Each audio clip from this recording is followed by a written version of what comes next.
This is the help video for Access Chapter 2, Pause and Practice 2.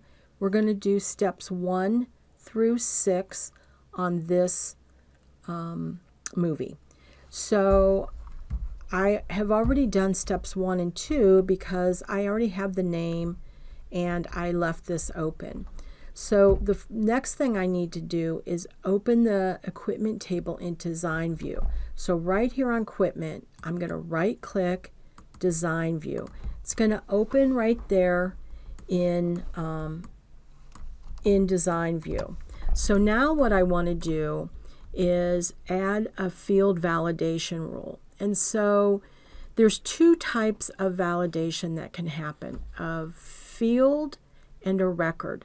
On a field validation, you're saying that the data entered into this field has to meet a certain standard. The minute you try and leave the field, it's going to check against the rule, and then it's going to either let you continue or it's going to give you an error message. So the field that we're working with is the equipment ID. And I want you to look right here. There's validation rule and validation text. So the rule is where you put the condition that it needs to meet. And then the text would be the error message that you want to have display if the condition is not met. So this is a field validation. So you want to watch whether it's asking for field or record. So in this equipment ID, in the validation rule, we're going to type like, quote, 1, 2, 3, 4, 5, quote. So we're saying, if we look back here in our text, whoops, one too many, right here, these characters are wildcard characters that you can match. So the pound sign is a single numeric digit. So what that means is that I can only enter a number and I have to enter 5. That's the rule. Has to be numbers, has to be 5 of them.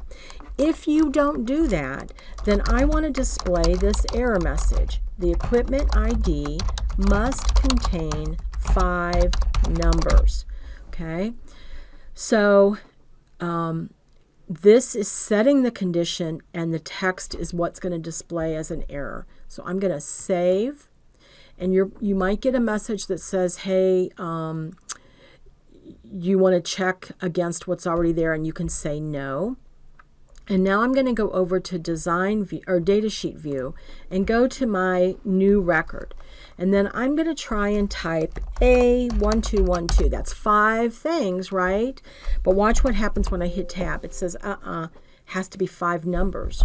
Oh, okay. Well, there's an A. So let's do 1, 2, 3. Tab. Okay, they're all numbers, but there's not 5.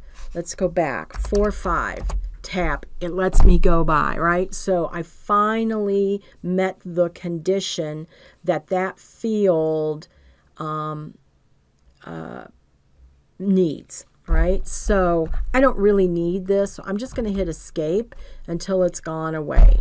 All right, so that is up through step number 6. We'll start with step number 7 in the next movie. All right, thanks.